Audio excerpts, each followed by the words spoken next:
the time of this story, I was 16 years old. I'm a blonde, petite female with green eyes. In school, I dressed like a preppy girl, but my mom was not rich. Even if she'd had the money at the time, she doesn't believe in just handing things to your kids. She says that's how you end up with spoiled brats. As an adult, I agree with her. So at 15, I got my first job at a frozen yogurt shop to save up for a car. By the beginning of my sophomore year, I had enough money saved up, and I bought a used 2005 convertible Volkswagen Beetle in Aquarius blue. It was pretty much my dream car at the time. I bought it from an older man off Craigslist, who'd given me a great discount of over $2,000 off the original asking price. The deal was so good, my mom and I had to take it. It was really weird though. When I got in my car for the first time, the man pulled a camera seemingly out of nowhere and started taking pictures of me in the car. He was telling me to pose and smile. This made me pretty uncomfortable. I told my mom, who was standing outside of the car, how uncomfortable his behavior was making me, but she said, "Oh honey, I'm sure he's just very sentimental about his old car. It was his daughter's after all. It was so nice of him to sell it to you at this price." She smiled. I was relieved after my mom told me it was no cause for concern. After a few more minutes, we were off, me and my new car driving alone together for the first time.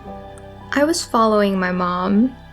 That way, I could enjoy the ride without stressing about getting lost, as the man did live 2 counties over from us. The car ran great, and I was really enjoying it. The strange thing was, I started seeing the man I had bought the car from whenever I'd go out. The first few times, I thought it was a coincidence. I'm very socially awkward, so the times I saw him, I just ignored him and pretended like he wasn't there. He didn't try to talk to me or anything, but I did feel like I was being watched. He became a regular at the frozen yogurt shop, but seemingly only when I was working. I took my dog to the park. He was there. I went to go pick up some groceries. He was there. I even saw him in the parking lot across from my school once. As I previously mentioned, this man lived 2 counties over. I told my mom how concerning it was the first time I saw him. Of course, she said I was being paranoid. However, when it got to the point where I told her of a new instance in which I was seeing him almost daily, she finally got concerned. My mom told her boyfriend Matt what was happening. He asked for the keys to my car to investigate. He came back about 10 minutes later. "We need to call the non-emergency police line immediately. There's something plugged into your car's diagnostic tool connector. I believe it may be a GPS tracker. I didn't remove it. I don't want to tamper with any potential evidence. Kiddo, can you go get your vehicle's title?" Running up to my room, I felt my rapid heartbeat pulsing throughout my body as tears and snot rolled down my face. I could hardly breathe due to the thick saliva that coated my mouth and throat. I was unable to swallow until I drank several huge gulps of water. At the time, I wondered if I was having a heart attack and would die right then and there. I found out later that I had had my first panic attack that night.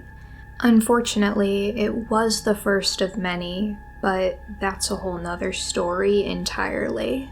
My mom was on the phone with the police, and they said they'd send someone out to take a look. About an hour later, an officer arrived. Matt took the officer to my car and explained the situation.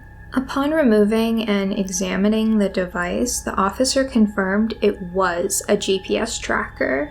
A much older model though, he estimated at least 10 years old. However, having a GPS tracker on someone else's car apparently is not illegal. I was shocked to hear that. But fortunately, upon my second time seeing the man, I decided I'd start writing down all of our encounters, including the location, date, and time. I provided the officer with all of these details and filled out a report. The officer said he'd go speak to the man and inform him he is to leave me alone with no further contact.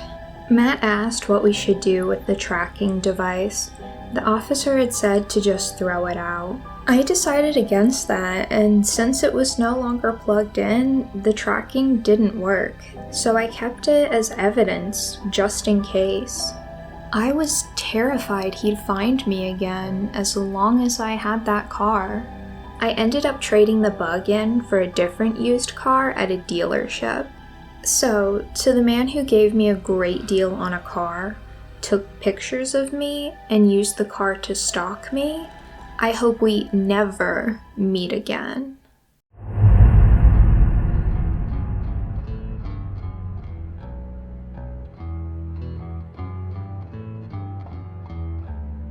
Hello friends, thanks for listening. That story was written by yours truly. Subscribe for more videos.